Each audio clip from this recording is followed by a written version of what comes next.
Ano ba ang SPA or Special Power of Attorney? Magkano ba ang fee or cost ng SPA? Ano ba ang mga examples para gamitin ang SPA? Ilang years ba ang validity ng SPA? Ano ba ang legal basis sa paggawa ng SPA? Friends, please watch the full video. Let's answer all these questions. Alright? Are you ready? If yes, so let's get started.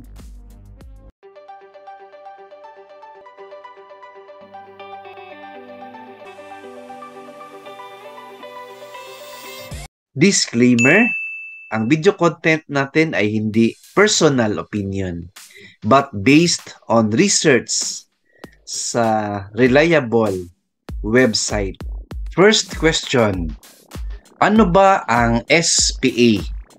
Answer, Special Power of Attorney, better known as SPA, is a legal document used in the Philippines which authorizes another person to do things in your behalf. Said document must be notarized or signed in front of a notary public. The person signing the SPA is called the principal or grantor, while the person being authorized is called the agent or attorney in fact. Ang SPA hindi pwede sa personal na bagay tulad ng epekto ng kasal, custody ng bata o pagdisiplina sa mga bata, o pag-testify sa korte. Ang SPA ay limited lamang kung ano ang nakasulat dito at hindi pwede lumampas o sobrahan.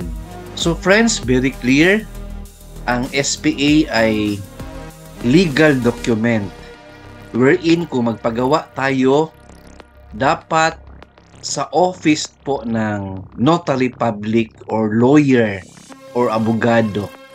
Of course, permado po ng abogado.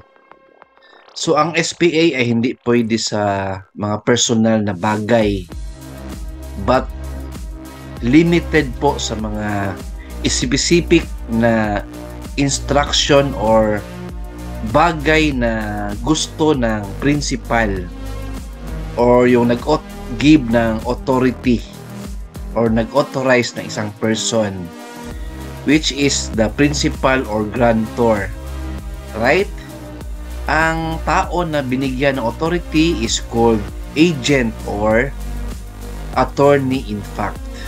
Alright? Moving forward to our second question.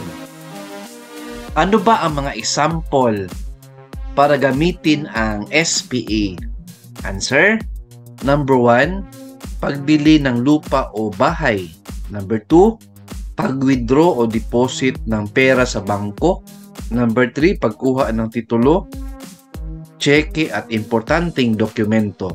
Number 4, pag-transact sa mga government offices like BIR, GSIS, SSS, PhilHealth, Pag-ibig, at iba pa.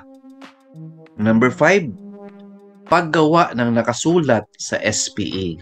So friends, now we know yung mga basic example ng paggamit ng SPA. Actually, marami pang gamit po ang SPA. Basta po, bigyan ka ng authority ng principal to do certain things para sa kanya. And of course, ano yung nakasulat sa SPA? Nothing more, nothing less. Alright? Moving forward to question number 3. Ano ba ang legal basis ng paggawa ng SPA? Answer, Article 1868 ng New Civil Code of the Philippines. By the contract of agency, a person binds himself to render some service or to do something in representation or on behalf of another with the consent or authority of the latter.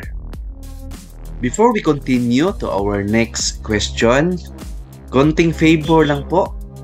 If new viewer ka sa channel ko, I suggest please hit the subscribe button below and notification bell para updated ka sa mga new videos ko weekly.